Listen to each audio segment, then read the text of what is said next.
नमस्कार दोस्तों, मैं दीपा मेहता स्वागत करती हूँ आपका बॉडी क्लॉक प्रोग्राम में। आज मैं लेकर आई हूँ एक नया विषय। जैसे कि हम सभी जानते हैं, जब जब मौसम चेंज होता है, सर्दियों से गर्मियाँ आती हैं या गर्मियों से जब सर्दी आती है, बरसात का मौसम होता है, तो ऐसे चेंजिंग सीजन में कुछ ना कुछ प्रॉब्लम्स बीमारी के रूप में हमारे सामने आती है, जैसे कि एलर्जी या अस्थमा। ऐसे में कई मरीज आपको देखने को मिलेंगे कि जैसे सर्दियां स्टार्ट होती है तो उनको बहुत प्रॉब्लम होती है। ऐसे ही जब सर्दियां खत्म होती हैं, जैसे कि अब सर्दियों का मौसम जा रहा है और गर्मियां शुरू हो रही हैं, ऐसे में उन लोगों को प्रॉब्लम होती है जिन्हें अस्थमा या एलर्जी की समस्या हो। आप आयुर्वेद से कैसे इस पर कंट्रोल कर सकते हैं, और कुछ अस्थमा ऐसे भी होते हैं जो मेडिसिन से हमेशा के लिए खत्म हो जाते हैं। आइए जानते हैं डॉक्टर एसवी त्रिपाठी से। नमस्कार, मैं professor Vaidya S V Tripathi, director ayurvedic research institute Satvik Ayurvedam. मैं बेसिकली बनारस हिंदू यूनिवर्सिटी का प्रोडक्ट हूँ, वहीं से एमडी हूँ और मेरी आयुर्वेद में पीएचडी भी है। और लगभग सभी रोगों पर हमने क्लिनिकल रिसर्च करके लोगों को लाभान्वित किया है।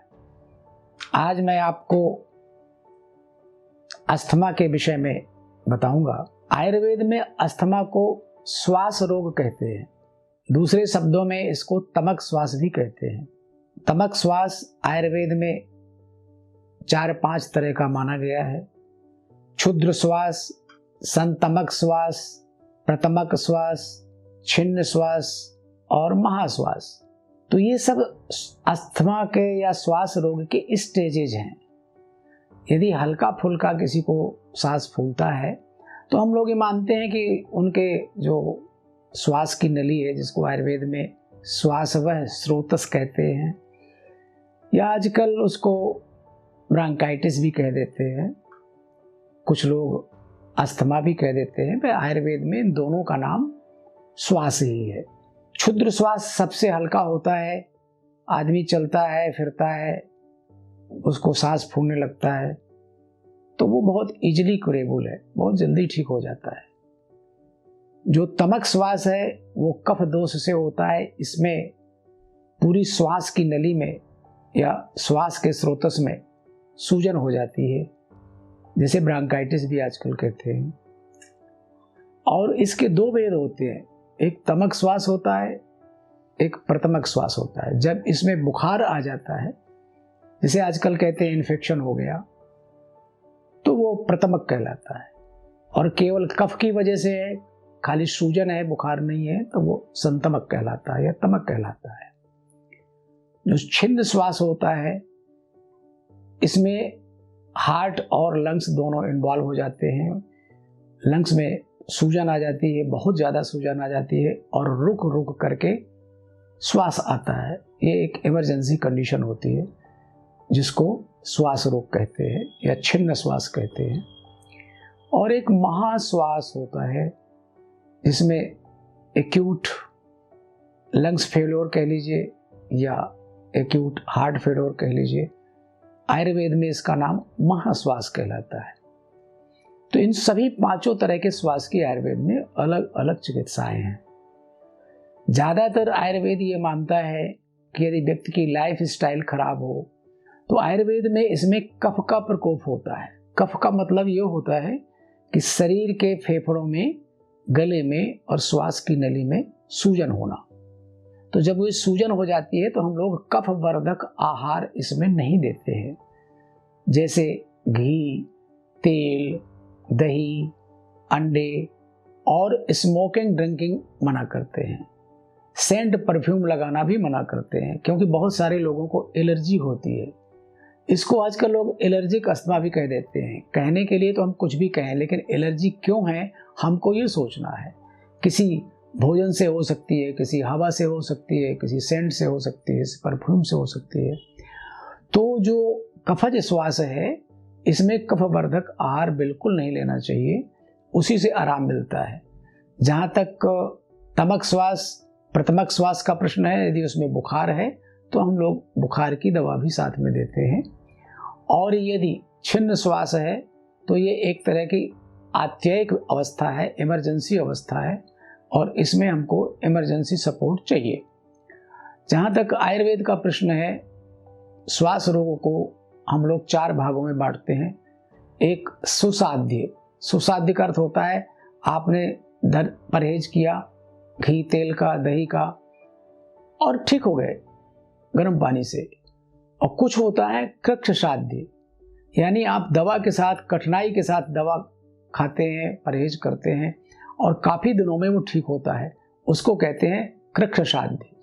और एक होता है याप पे, कि आप परहेज करते रहोगे, दवा लेते रहोगे, तभी आपको श्वास में आराम रहेगा। दवा छोड़ दोगे, परहेज छोड़ दोगे तो फिर हो जाएगा। और दूसरा होता है छिन्न श्वास और महाश्वास। ये दोनों बड़ी प्रत्याख्याय अवस्थाएं हैं। ज़्यादातर इसमें इमरजेंसी मैनेजमेंट चाहिए। कुछ मरीज अच्छी मैनेजमेंट से ठीक भी हो जाते हैं और कुछ लोग नहीं भी ठीक होते। उसी प्रकार महाश्वास, ये भी एक एक्यूट लंग्स फेल्योर की कंडीशन है या कार्डियक अरेस्ट की कंडीशंस हैं, इसमें भी इमरजेंसी मैनेजमेंट चाहिए।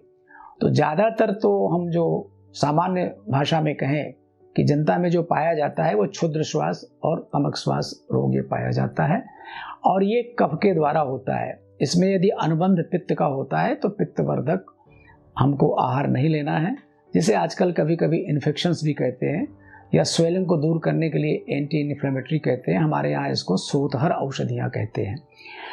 घरेलू उपचार में मुलैठी और दसमूल, ये 2 ऐसी औषधियाँ हैं, यदि व्यक्ति इनका रोज काढ़ा पिए, 5 ग्राम मुलैठी, 5 ग्राम दसमूल और उसमें थोड़ा सा अदरक मिला के सुबह शाम काढ़ा पिए, तो क्षुद्र श्वास में आराम मिलता है। कभी कभी ये देखा गया है कि चलने फिरने में सांस जोर से फूलती है सीढ़ियाँ चढ़ने पर, तो उसमें हम लोग मानते हैं कि या तो इसको खून की कमी है, पांडु रोग है, या थोड़ा बहुत हार्ट इन्वॉल्व है, तो उसमें अर्जुन की छाल भी हम लोग मिला देते हैं। दसमूल, अर्जुन की छाल और मुलैठी, इनको 5-5 ग्राम लेकर के 200 ग्राम पानी में उबालिए। जब घट करके 100 ग्राम रह जाए तो सुबह शाम पीने से इसमें आराम मिलता है। यदि इसमें भी आराम नहीं मिलता है तो किसी अच्छे चिकित्सक से दिखा करके पुनः औषधियाँ लेनी चाहिए। लेकिन हम लोग जो ज़्यादातर औषधियाँ देते हैं इसमें वो सीतोपलादी चूर्ण है, तारीशादी चूर्ण है, जिसको 3 से 5 ग्राम की मात्रा में सुबह शाम साथ से लेते हैं। और लक्ष्मी विलास रस, श्वास का चिंतामणि 1-1 गोली 2 बार देते हैं। त्रिफला गुगुलू या लाक्षादि गुगुलू या कैशोर गुगुलू, कोई भी गुगुलू जो सूजन को दूर करे, उसको भी गर्म पानी से मात्रा में देते हैं, तो इससे सूजन में आराम आता है। अगर मान लीजिए छिन्न श्वास है तो हम इमरजेंसी मैनेजमेंट करते हैं और उसमें गोल्ड कंपाउंड चलाते हैं, जैसे श्वास का चिंतामणि, योगेंद्र रस 1-1 गोली 2 बार। जहाँ तक प्रत्याख्याय का प्रश्न है तो ये एक इमरजेंसी मैनेजमेंट है, इसमें इमरजेंसी मैनेजमेंट भी करना चाहिए। और आयुर्वेदिक जो पथ्य है, यानी दही, नींबू, टमाटर, खटाई, इनका सेवन नहीं करना चाहिए। दोस्तों, अस्थमा अगर एलर्जिक हो गया है तो जब तक आप किस चीज से एलर्जी है उसके रूट काज को नहीं जानेंगे, तब तक अस्थमा, एलर्जिक अस्थमा ठीक नहीं होता। हम सिम्टोमेटिक दवा देंगे, आपको ठीक हो जाएगा, लेकिन जब तक रूट काज नहीं आपको पता चलेगा, जैसे किसी को ठंडे पानी से एलर्जी होती है, किसी को दही से एलर्जी होती है, किसी को घी तेल से होती है, किसी को बीड़ी सिगरेट से होती है, किसी को तम्बाकू से होती है, किसी को ड्रिंकिंग से होती है, किसी को ये अगरबत्ती से होती है। तो इन सब चीज़ों को आपको पता करना होगा कि एलर्जी हमको किस चीज़ से है, और यदि हम उस एलर्जी को दूर करेंगे, उसके कारण को दूर करेंगे, तो उस कारण को दूर करते हुए और साथ में आयुर्वेदिक पथ्य या घरेलू उपचार और साथ में कुछ औषधियाँ लेंगे, तो श्वास रोग में निश्चित लाभ मिलता है। और यदि आप इसका पालन नहीं करेंगे, केवल श्वास रोगों को दबाने की दवा खाएंगे, चाहे कोई भी पद्धति की दवा खाएं, तो वो श्वास रोग दब तो जाएगा लेकिन ठीक नहीं होगा।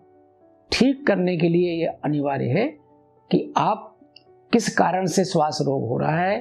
यदि वो अस्थमा किसी खान पान की एलर्जी से है या हमारी लाइफ स्टाइल की खराबी से है, कि मान लीजिए किसी घर में आप बैठे हैं जिसमें धूप ही नहीं आती, उसमें सीलन है, चारों तरफ गंदी धूल है, धुआं है, यदि आप वो वातावरण चेंज कर देते हैं और एलर्जी दूर हो जाती है और साथ में आयुर्वेदिक दवाइयाँ लेते हैं तो अस्थमा जड़ से भी ठीक हो जाता है।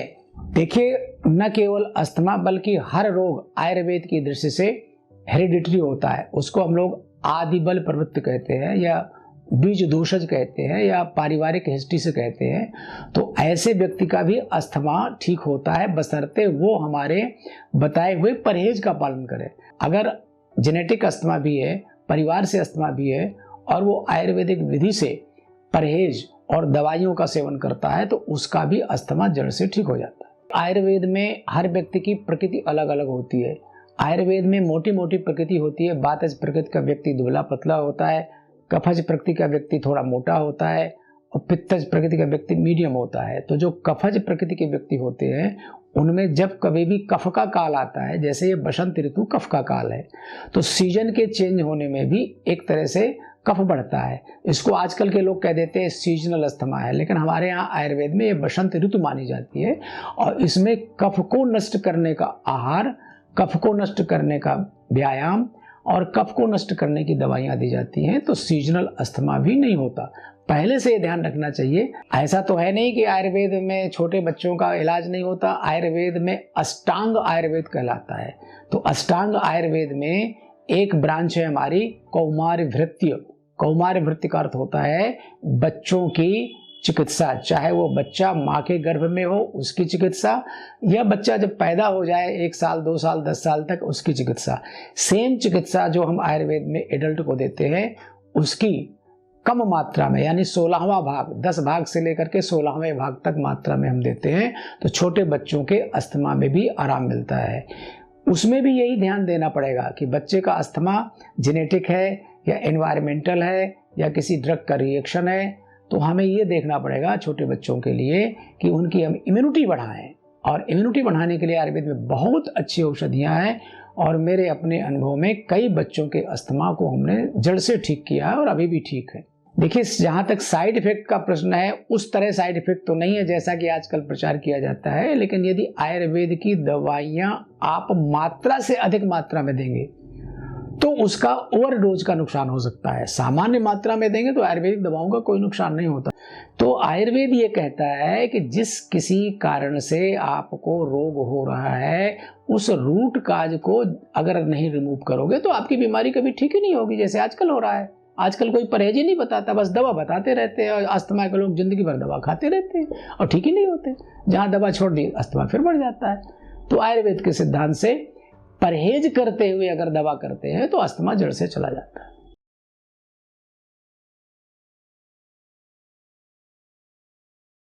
सेहत से जुड़ी ज़्यादा से ज़्यादा जानकारी हासिल करने के लिए देखते रहिए फोकस हेल्थ चैनल। किसी खास जानकारी के लिए कमेंट करें। फोकस हेल्थ चैनल को सब्सक्राइब, लाइक और शेयर करना ना भूलें। इसके साथ ही बेल आइकन को टच करें ताकि समय पर आपको सभी नोटिफिकेशन मिलती रहें।